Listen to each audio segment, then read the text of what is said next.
Now, this church tells more than one kind of story. We've already discussed how religion attempts to embrace elements of hip hop, incorporating them into ritual. Now we'll discuss how hip hop uses and responds to Christianity. Let's talk about how hip hop artists use Christian signs and symbols within the culture. Now, most of us have probably seen some of our favorite rappers wearing Jesus pieces. Probably Kanye would be the most prominent of those artists. But one of the first hip hop artists to actually use the Jesus piece was Biggie Smalls. He partnered with Jacob the Jeweler in New York to create this pendant for himself. And ever since Biggie wore the chain, the Jesus piece pendant has been predominant throughout hip hop culture. Now, Biggie just used the piece as a way to show people that he was a practicing Christian and he was showing his faith in Jesus Christ. But nowadays, most people just use it as a way of showing that they're cool or hip. But make no doubt about it, hip hop artists do embrace Christianity, and many aren't afraid to show their connection. The second thing we like to talk about is the cross. Now, we've seen people like Kanye use the cross in different music videos or whatever, but I think the one that we should talk about would be Puffy. Puffy did a music video called Hate Me Now with the artist Nas, and in this video, Puffy sought to recreate Jesus' sacrifice on the cross.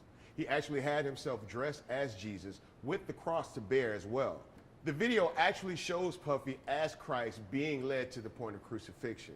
This was a major statement that Puffy made with his music, and certain video outlets didn't even want to carry the video at the time.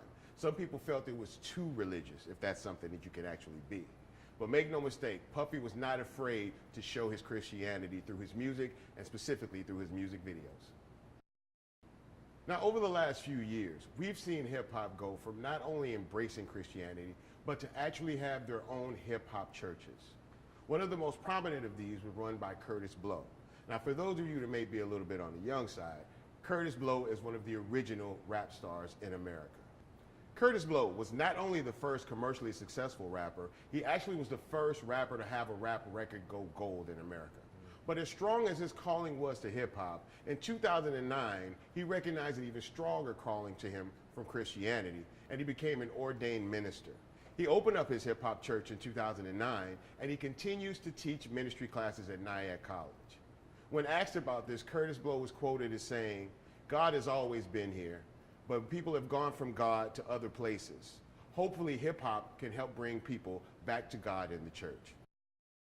When asked about starting a hip-hop church, Kurtis Blow was quoted as saying, "God has never left us. He's always existed.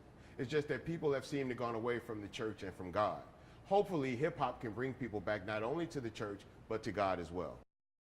Now, some of these connections that we've talked about between hip-hop and Christianity has actually been taken to its fullest limits, and we've actually seen hip-hop artists become ministers.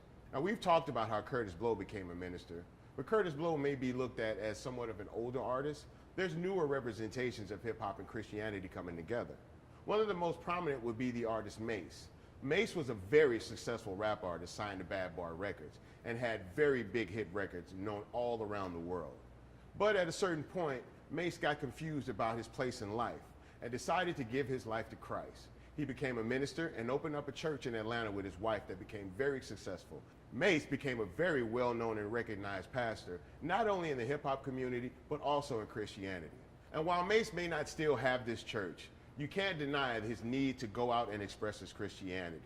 Every now and then, artists feel the need to express themselves through one vessel or another about certain things that affect them in their life. And it's good to see that hip-hop artists haven't shied away from embracing their Christianity, both on record as well as off. Hip-hop artists have found benefit in using the signs, symbols, as well as the language of their Christian faith to help tell their stories and further express their concerns with the world. Now, I've given you a few examples about how this works already, but of course you guys are never satisfied. That's fine. That's what the bonus reel is for. Make sure you take advantage of the bonus reel and any other resources that we've made available for you. This is my time on this one. I'll see you on the bonus reel. Peace out.